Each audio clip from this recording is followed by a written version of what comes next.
Happy Wednesday, everyone. How you guys doing? It's me, your boy Ryan, aka Clutch Sports Talk, in the house with a new edition, a Wednesday edition, a hump day edition, getting you through the week of Clutch Sports Talk live with me, Ryan Flowers. Man, we got a good show in store for you guys tonight, 25-30 minutes. We're going to keep it nice and tight and clean. I'm going to talk about James Harden. He's got a setback in his hamstring progression in his injury that he just recently had. Steph Curry is going crazy. He is cooking right now. Also, I want to talk about Mike Tomlin. He just got extended 3 years to be the head coach of the Pittsburgh Steelers. And what does that mean? The burden that he carries being the only other African-American head coach in the NFL. Wow, that's shocking, right? And then lastly tonight, I want to talk about Trevor Lawrence and his comments about his commitment to football and how some naysayers are kind of like pulling back off the kid. I'll give you my thoughts on that. But I'm streaming live right now on Instagram, Facebook, YouTube, and Twitter, man. But hey, sit back and relax and enjoy the show. This is Clutch Sports Talk Live with me, Ryan Flowers.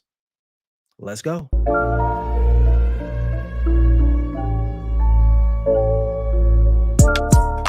Clutch Sports Talk Live with Ryan Flowers is presented by All Pro Digital Sports, the future in sports media content. Let's go.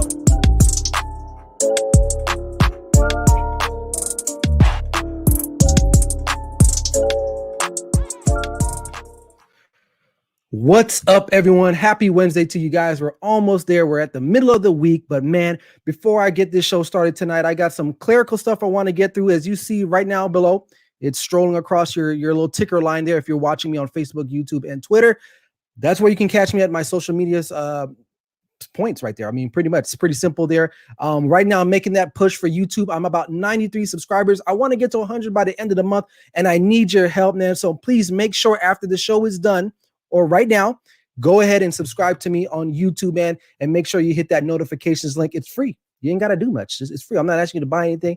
Just hit that subscribe button. That helps me out tremendously. But I appreciate everyone that has subscribed and continue to support me. Those of you who are watching on all the social media platforms right now, thanks so much for you guys. I can't do this without the love and the support of the fans out there. So, hey, that's all I got. But before I get into tonight's show, briefly, I do want to talk about the events that just took place. What is it? Today is Wednesday, Tuesday. Was it Tuesday? Yes, yesterday. So Derek Chauvin, the former Minnesota police officer, was sentenced. He was convicted on all 3 counts of murder, of his charges, and he's going to be going to jail for quite some time, right? I'm not going to get into all this right now. I have mixed emotions about it. I was talking to a few people. Some people are celebrating. Some people are like, it is what it is. Me right now, I'm not quite celebrating because I don't think anything has been won yet. I think it's still too early. There's still a lot of racism going on in this country. It's sad that a man lost his life. And it's sad that another man is losing his life by going to jail as well, too. There's no room for racism in this world, and racism will continue to be something that's going to be relevant in this society. It's just what it is. It's systemic. So I'm not going to sit here and celebrate. Was justice served? Yes, about time, finally. Enough evidence was provided that this man was being put away. He was supposed to protect and serve the community. And in the opposite, he did what you're not supposed to do. So he's going away for that, and he deserves to go away for that. So, but I'm not going to get out here and just say this was a big victory for the Black Lives Matter, for any other ethnic group or community. It's still a long fight. It's still a long fight. And, racism is very systemic. And then what I mean by systemic is that it's embedded in the DNA of this country from ways back into slavery. So it's not something that's going to be won overnight. It's an uphill battle. If you have kids, I have kids. This is something that we're going to have to teach our children moving forward, that this happens. And so, I have a son, and I'm fearful for him moving forward in the world. But as a parent, I have to do my job and due diligence by teaching him the rights and the wrongs about how society is. Is it always fair? No, it's not fair. But sometimes it is what it is. But you have to do your best to prepare yourself in order to survive in this world. So, but, justice was finally served. So Derek Chauvin is going to be going away for quite some time. And some of those other officers who were involved in that incident too, they probably need to be reprimanded as well. But overall, I'm not going to celebrate because like I said, this is just the beginning. We still have a long ways to go. So with that said, man, hey, make sure you guys, if you're in the room right now, drop a comment, I'm looking at my Instagram folks. They're just filing in here. What's up? We got Game Point Live, my man. We got the man with bands. realist_cowboy, the NNR. They're all here locked in on Instagram. Appreciate you guys. And on Facebook, Twitter, and YouTube, you guys can make sure you guys leave your comments. And if you got questions as well, make sure you do that. Yeah, let's get into it. So first things first, let me get that introduction. Not really. James Harden out. Another setback for the Brooklyn Nets. He's going to be sidelined for quite some time. With the season nearing an end, we probably won't see this man until the playoffs. He's had a setback in the hamstring department. And if for those of you who've competed, who's an athlete like myself back in the day, not now, I'm not an athlete anymore, but I used to be pretty decent back in the day. When you get a hamstring injury, it sucks because hamstring injuries are one of those things where, you wake up one day, you feel like you're good. You're doing good. You go work out, you do your thing, you feel great. The next day you go back into the same routine and boom, you make a sudden movement and boom, your hamstring is done again. So they have to be really cautious with James Harden, just because of the type of player he is too. He moves around a lot. He dribbles. He's, doing his thing, you're stepping across the lane, whatever. This is becoming a problem for the Brooklyn Nets. And I said it on Monday with KD as well, because he's out with the thigh contusion as well. These guys have not built a chemistry up yet. Now, they're still good enough to compete in the East. I will never say that, but to compete at a championship level, it's going to be tough. We know that in basketball, of all sports, you need to have chemistry. And right now, these guys don't have the chemistry. Now, they need to finish first in the East. Why? Because if they do that, they kind of can avoid the Bucks, who play really good defense, but they might have a matchup with the 76ers at some point, who also have a star in Joel Embiid, who's also hurt as well. But sticking on point with the Brooklyn Nets, I will have to say James Harden being out is really tough for them because he's kind of like an Iron Man. Even his days in Houston, he didn't really get hurt a lot. He didn't miss a lot of games while in Houston, but now he's come to Brooklyn. It's like a curse. It's something in the water there in Brooklyn where these guys they're dropping like flies, and we don't know who's going to be next. So the chemistry definitely has not been formed. I don't think these guys have even played 10 games together. When I say these guys, Kyrie, KD, and James Harden. And I keep saying this over and over and over again. You got to build this chemistry. They're good on sheer talent enough to win, games in the Eastern Conference, but Kyrie cannot carry them. They need one of the two, either James or KD, to come back and be somewhat healthy in order for them to take the next step by trying to win an NBA championship. So I don't know what's going to happen, but I know James Harden, that injury, you have to monitor that very closely because you don't want to rush him back. And at this point, they don't need to rush him back. They just don't. We got some comments over here on Instagram. We got my boy GamePoint_live. Check him out. We got setback or load management till playoffs. KD won't be back until playoff with injuries. Yeah, exactly. Hammy's injuries are the worst, man. The man with band says that. And GamePoint Live again says the filtered water from the Hudson River. Yeah, there's something going down there. And I think a lot of these injuries too, because we're seeing it on the Lakers as well, has to do with the quick turnaround in the season. And it sucks. But I will say this, these guys get paid millions of dollars. You kind of knew what the season was going to be like. You have to prepare yourself as best as possible. Obviously, we know James Harden didn't show up in the best shape when he came back to Houston. KD, I don't know about him. He's coming off the Achilles. What's up, Michael Jordan? How you doing? So it's interesting. And I was watching, I think it was ESPN, the Greeny show, whatever show he's on, First Jump or whatever. He's talking about like the load management and NBA players today. Kawhi load manages a lot. Yeah, he's like the culprit, and a lot of other players. It's like you don't know when you go show up to an NBA arena who's going to be playing that night. That's why I can't even bet NBA anymore because I don't know who's playing that night. So does load management have a problem with it? It might, but these guys are professionals at the end of the day. They have the top-notch medical treatment and resources available to them. I will say guys that played back in the 70s, 80s, and maybe 90s, they weren't playing against the caliber of guys that are playing today. So there's a trade-off there, but definitely you have to watch the hamstring. And my boy Corey Hobbs, he makes a comment. He says, yeah, hamstring lingers for a while. They do. They definitely do, man. So you got to be very careful about hamstrings, and you don't want to rush them back. So in a perfect world, KD comes back, James comes back in the playoffs, will that chemistry really be nice? I don't know, man, because the playoffs is a whole nother level. You're going to see this team every other night. So just on star power, they should be able to get past the first round, the second round. But you start getting into that conference championship round, it's going to be tough. So we're going to have to wait and see what happened with James Harden. But I will say about the Brooklyn Nets, I don't like them. I think this is one of the teams I do not like. I really don't like them. What's up, Rock Street? I don't like them. I think they're just, first of all, I don't like KD. He's making comments. He got a burner account again, talking about Steph Curry, which I'll talk about here in just a second. James Harden, the way he did Houston, kind of like, they got some guys that people don't really like. So I'm definitely rooting against them. I don't want to see them succeed. I really don't.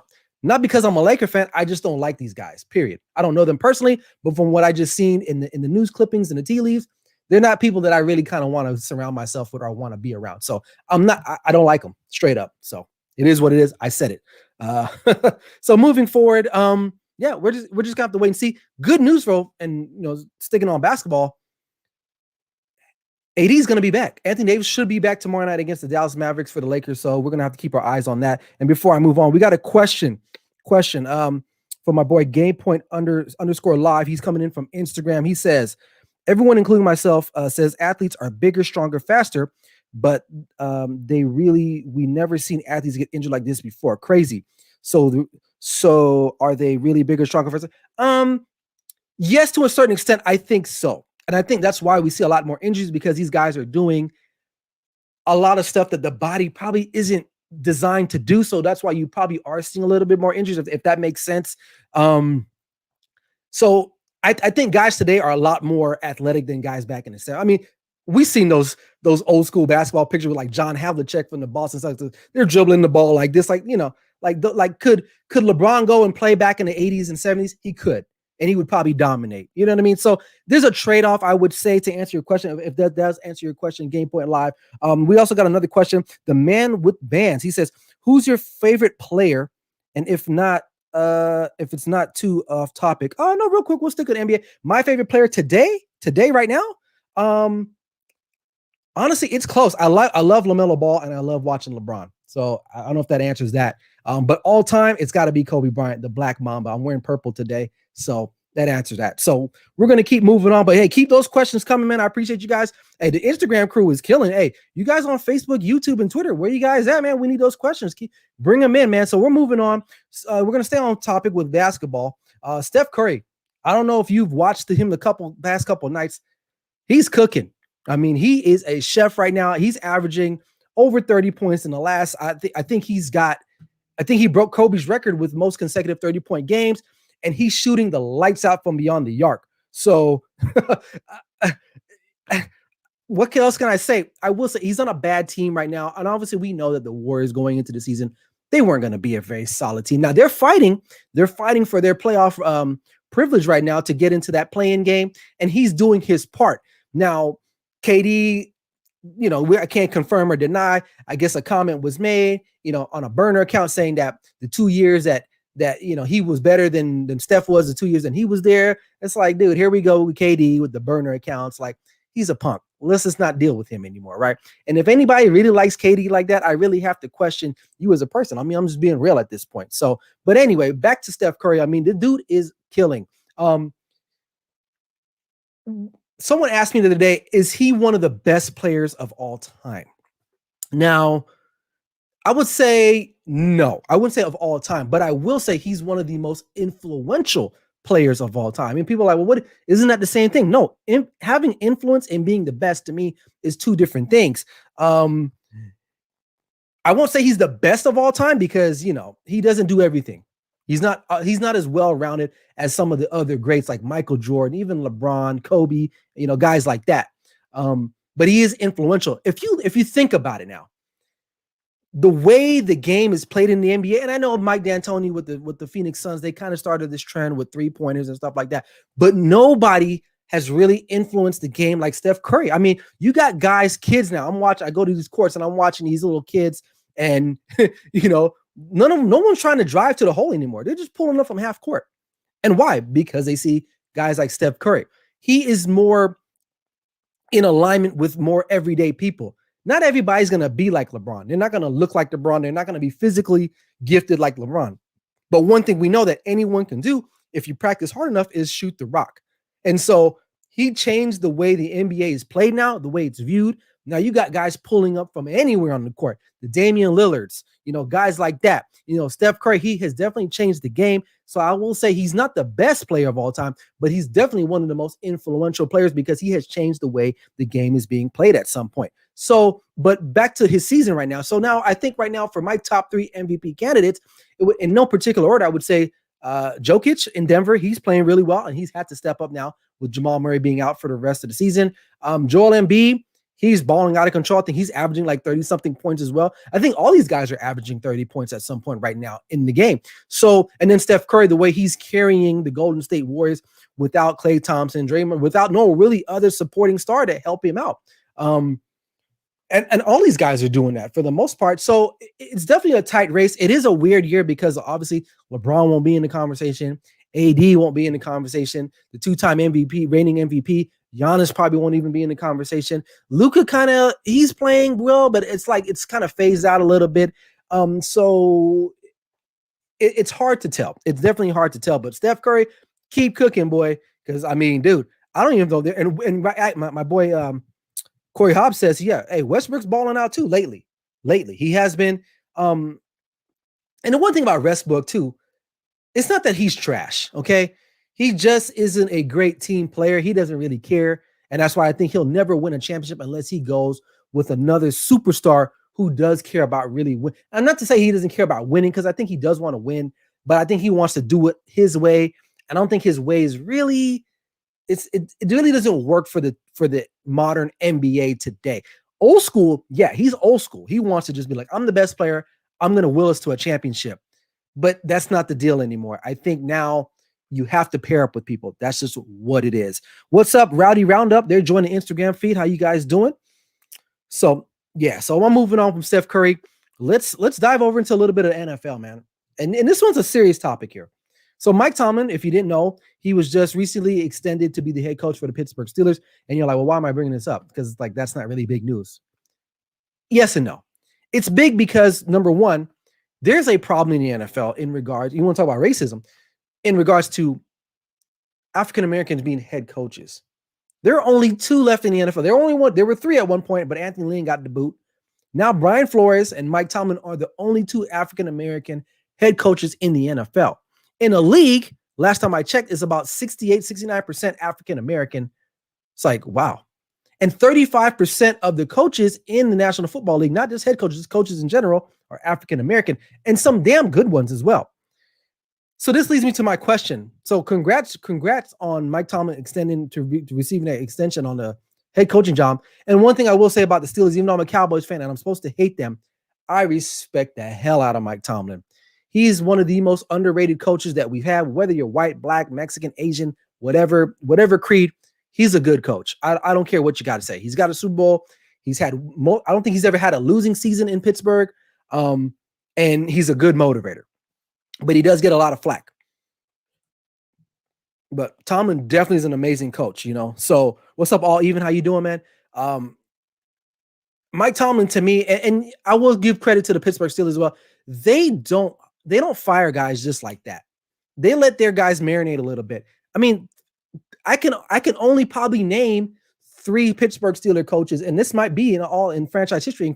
And correct me if I'm wrong. I don't have my stats pulled up, but I think Chuck Knox, Bill Cowher, and Mike Tomlin. Those are the only 3 coaches that I've known for the Pittsburgh Steelers. And I'm 37 years old, and I've been watching football, I don't know, since like the early 90s, 91, 1990. So I've been around, right? So I've seen guys, and I've only, so for him to stick around that long, man, and my boy Barry Grant, don't get me started on Tomlin. I mean,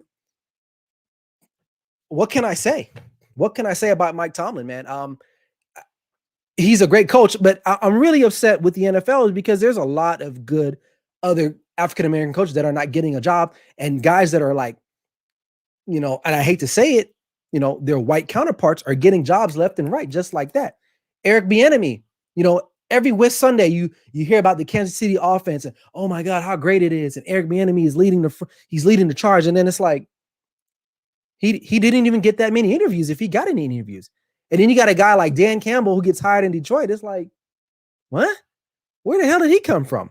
1 minute he's on Friday Night SmackDown. Now he's coaching the Detroit Lions. So, and I'm not saying that their white counterparts are not, what's the word? They're not, the word just slipped my mind. They're not qualified for the job, because it's not about that. My point is that there's not, with the league that's predominantly 69% African American, probably more than that. How do we only have 2 black head coaches? And the ones that do get jobs, they get fired and they can never get a job again. You look at what happened to Todd Bowles. He coached the Jets for a while, right? He got fired. He couldn't get a head coaching job again. He had to go downtown bake, but he won a Super Bowl. Good for him. Marvin Lewis. Marvin Lewis was with the Bengals organization for a decade. Now, they didn't have a lot of playoff success, but he gets fired and he doesn't even have a job. He has to go down to college. And there's probably another Jim Caldwell for the Detroit Lions. Like, literally, I'm talking about the Lions. Like, he led them to the playoffs. They lost to my Cowboys, and then he's fired. And he doesn't get another head coaching job. So, but their other counterparts, Adam Gase, prime example, goes to Miami, bombs it there, automatically gets a call. Hey, you want to come coach the Jets? So it's like, what's up with that? And so I think for Mike Tomlin, man, for him getting that extension, it really proves that he really has to be strong. And he's not only representing the Pittsburgh Steelers, he's representing all the African-American coaches, hell, even minority coaches in all the NFL, because he has a target on his back. Brian Flores is still new. He hasn't been around the game. He doesn't have the clout as Mike Tomlin does, but definitely Mike Tomlin, man, he's one of my favorite coaches of all time. And I'm upset with him, not from a football standpoint. I'm upset with him because he went bald. Because this dude's lineup was the freshest of all time. Like, I would watch Pittsburgh Steelers games just to see the lineup. I mean, the 45-degree was on point. So you know what I'm talking about, especially you guys who are haircut freaks like that. But other than that, I mean, Mike Tomlin, congratulations to him. I think the Pittsburgh Steelers are doing the right thing by having a stable figure like that, a man, a grown-up in the locker room who can control other men. And the Pittsburgh Steelers are going to be relevant again. They're going to continue to be relevant. So sticking on with that. All right. We're just moving along, man. Last topic of the night before I get up out of here. Trevor Lawrence. Trevor Lawrence was in the news last week. I'm going to paraphrase, but basically he was saying, like, I don't really need football to be like, to be cool. Like, I'm good. Like, it is what it is. I'm paraphrasing, right? But so that struck some people the wrong way. And, I kind of felt some way about it too. I will say this. We, as the people, we want to make sure our athletes are motivated. And what I mean by motivated, meaning they're diehard. They're willing to give their life on the field, on the court, wherever they're playing, on the diamond, whatever. And when you hear a kid who's going to be the number 1 overall pick in this NFL draft, I mean, just hands down, that's what's going to happen. So, to hear him just kind of like be like I like football, it's cool, I love it, but I'm not really like, I don't need it. I don't need it to establish myself. I don't need it to represent me. Basically that's what he was saying. And then he kind of comes back, yesterday or today, and he's like, no, like I need football. I love football. I'm going to compete. But then I have to think about his age and his generation. If you're about 25 years and younger, your motivation is different than guys my age and older. Like me, when I'm invested in something, I'm all the way in. That's what it makes me, right? And so, and especially when you look at our quarterbacks, you want your quarterback to be all in. And for me, I think I would be I would have some trepidation about his mentality, because does he really want to play football? He's good at it, and I think he likes it, but does he really love it like that? We look at the Brady's of the world, the Peyton, man, these guys breathe football. Is Trevor Lawrence going to breathe football like that? Is he going to wake up at 3 a.m., go to the facility, watch film, get treatment, break down the game? Is that something he wants to really do to be a great? I don't know. Those comments to me just kind of rub me the wrong way. I'm not saying he can't have a personal life, but I will say that he's going to go number 1. Okay, by far, he's the best quarterback on the board. He's going to go number 1. There's no denying that. But I would definitely have to see how he is a couple years from now, because it seems to me like he likes it, but if the tough gets going hard, will he be like, I think I'm good. It is what it is. I'm going to call it a career, guys. I don't know, and I bring this up because there's a guy years ago, Myron Rolle. I believe he was a free safety or a defensive back for Florida State. For those of you who don't know, Myron Rolle was a Rhodes Scholar. For those of you who don't know what a Rhodes Scholar is, it's like these guys, they go to like Oxford or Cambridge in the UK, and they get like this degree or some type of certification. And he was doing this while still prepping for the NFL draft. And the biggest knock on him wasn't because he couldn't play in the NFL. People questioned his heart. Could he be, because I think he wanted to be like some type of a surgeon or something like that. Could he be academic and still play the NFL? And he got I don't think he got drafted, but I don't think he ever really played a meaningful down in the NFL. I know he had a stint with like the Tennessee Titans, but long story short, he became a doctor anyway because I think that's what his passion was. But people knocked him. A lot of NFL experts knocked him because they were like, well, his heart isn't into it. So we got Trevor Lawrence, a quarterback, mind you, not a defensive back, a quarterback, the face of your franchise. How do you just bypass that and say, you know what, it is what it is. We're gonna see. So I just don't see how it's gonna pan out for him. I've never really got that like killer mentality from him. I mean, he's a cool, calm kid, and that's fine. But I just don't see how he's gonna be able to come into the NFL and be the face of a franchise from day one, because he's gonna have to lead men. If for those who follow sports, we all know that the quarterback position is the most premier position in all of sports. You're the quote unquote leader. I mean, you're the de facto leader. And when you hear your leaders like I like it, it's cool, but it doesn't define me.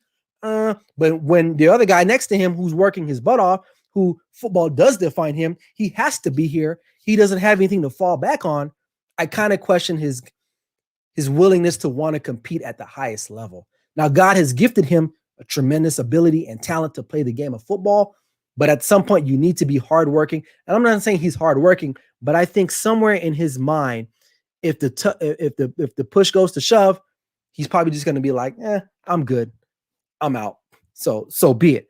We got Alex Usher. He says he's going to flop out of 3 years. Wow. So you think Trevor Lawrence is going to be done in 3 years? That's pretty bold. He says he unless he gets a bit stronger and is able to step into the throws more down the field. Yeah, no, I guess. I mean, we're going to be talking about quarterbacks here a lot with the draft coming up on the 29th, I believe. Speaking of which, just a quick update about that. I'm going to be doing a live show during the NFL draft. This is something I've been thinking about for some months now. I decided I just want to make an announcement about that. So make sure you guys tune in live that Thursday night. I will be going live. Obviously, I can't broadcast the draft, but I will be having my commentary and having some special guests come on in between the picks and talk about some of the picks. So while you guys are watching the draft, make sure you're watching me on your phone as well. So that's the big news coming out of Clutch Sports Live-ville. But other than that, yeah, that's it. So Trevor Lawrence, I don't know, man. Let me know what I mean. Am I just being too harsh on the kid? Am I just being overzealous? Do I think that his mentality will not fit the NFL style? Let me guys know, man. Let me know before I get up out of here, man. I appreciate that, guys. So, but he's definitely the best quarterback in this draft. He is, and there's no denying that. But you have to take into consideration the psyche, because the quarterback position is like I said, the most important position on the foot. Your quarterback and your tackle, your left tackle, are the two most important positions in football.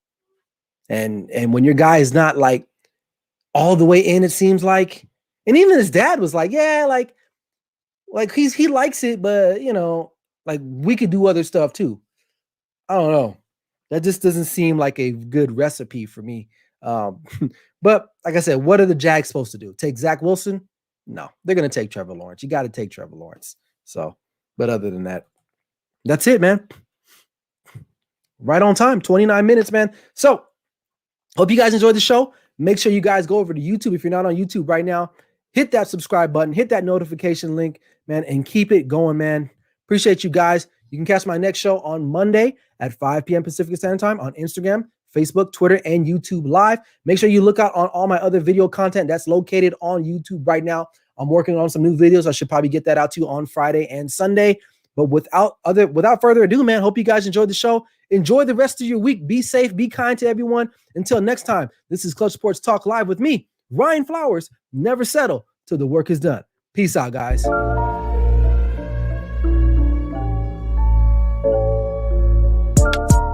Clutch Sports Talk Live with Ryan Flowers is presented by All Pro Digital Sports, the future in sports media content.